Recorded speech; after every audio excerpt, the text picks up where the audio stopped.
For my first review video, I wanted to focus on this mod pack called Liminal Industries. For my freshman year of college, a friend noticed this mod pack and we both decided to play it since he loves tech mods and I love the backrooms, so we had a bunch of fun playing it. But we didn't really go fully through the game since we got bored, since, it was focusing on create a little too much and we didn't really have that much fun going into it. I say that, but later on, I wanted to start a solo world just so I can get more into the game and, actually beat it this time instead of just giving up.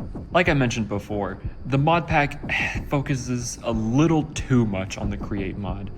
While the create mod is a really amazing and fun tech mod, especially for new people to get into, it can get a little annoying for new players who want to just actually get into the mod pack and finish it. Since if you focus too much on that, that's their thing, it's just gonna be that, which really just cuts out the energy and makes people less interested to go into other mods like Immersive Engineering, Ender IO, and Mechanism. With also other things like the magic mods like Botania and the other ones. For some things that I like with this mod, one obvious thing I have to note is the exploration and map just itself. The map is obviously ginormous and it is full of amazingly detailed rooms, which I just learned recently that they can get just any kind of details from the Discord from random people who submit cool room designs, and they can even just add it to the map because they can just do that. Since every room is its own chunk, every world is going to be different, which really helps make the mod pack unique instead of just plain old back rooms. While you're going around, you can also find materials from just random couches that can give you wool and wood, to refrigerators that give you a crap load of iron, and even generators that give you gold, but in return, they completely darken out a 4x4 chunk, which helps balance a few things since gold early game is really helpful for crafting recipes. Another thing to note is the quest line.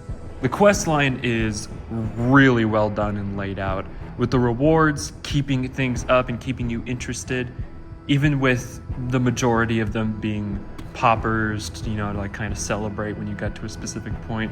But also, the quest line explains things, with also majority help, especially for me, being the JEI, which helped me get a bunch of crafting materials down, so I didn't have to look it up online.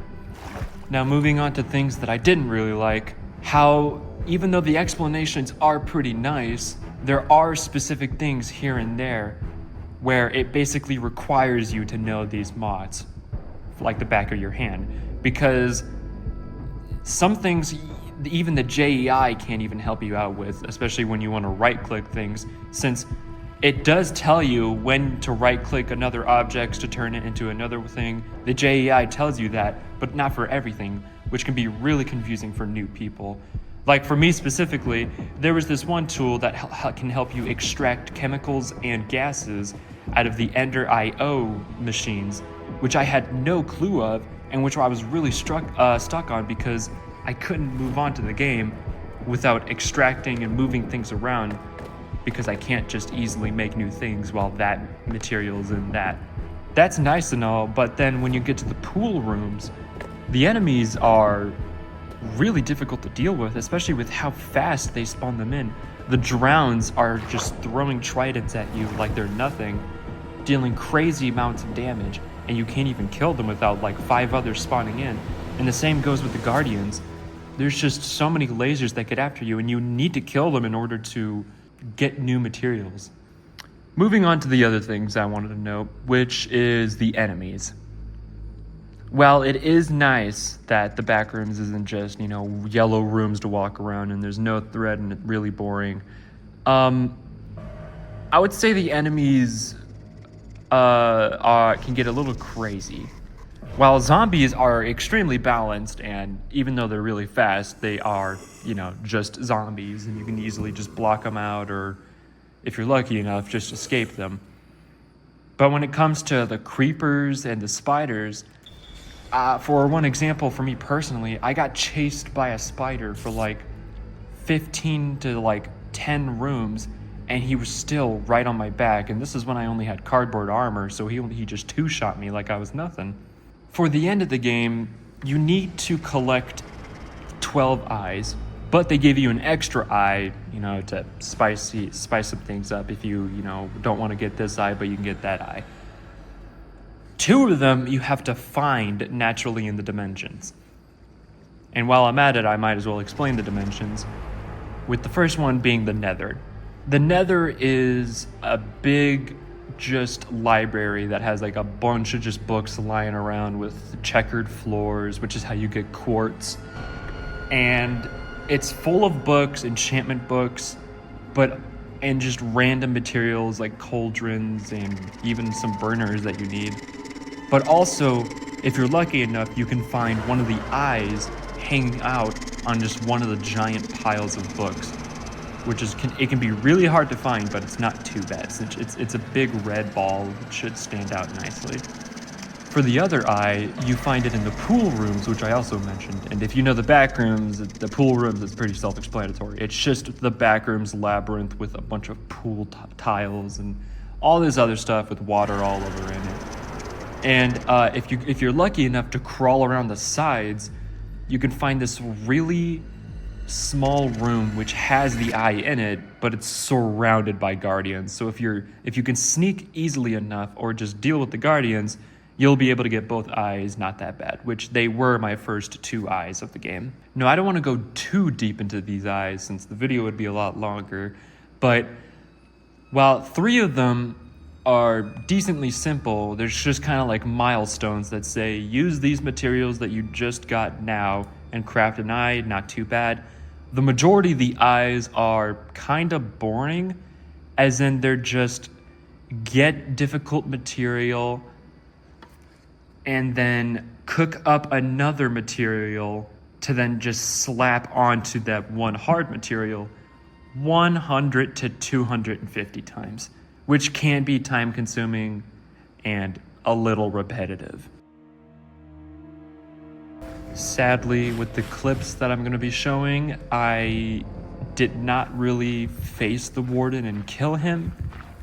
He more just killed me, and then I distracted him and ran off to go through the portal, which I gotta say is extremely manly, and you should all be praising me, honestly, because I'm the best ever.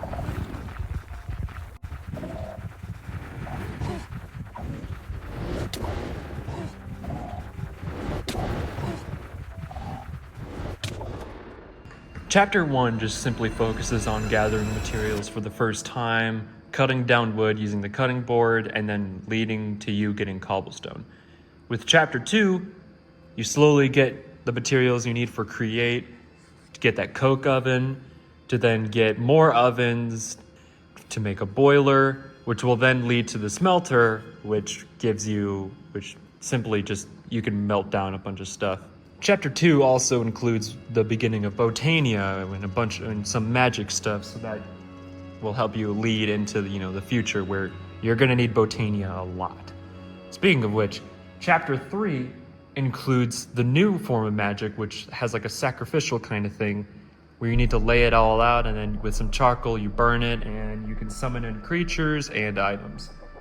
While also, this chapter gives you electricity, which obviously is then used for basically everything else after with machines like Ender IO, Mechanism, and especially immersive engineering.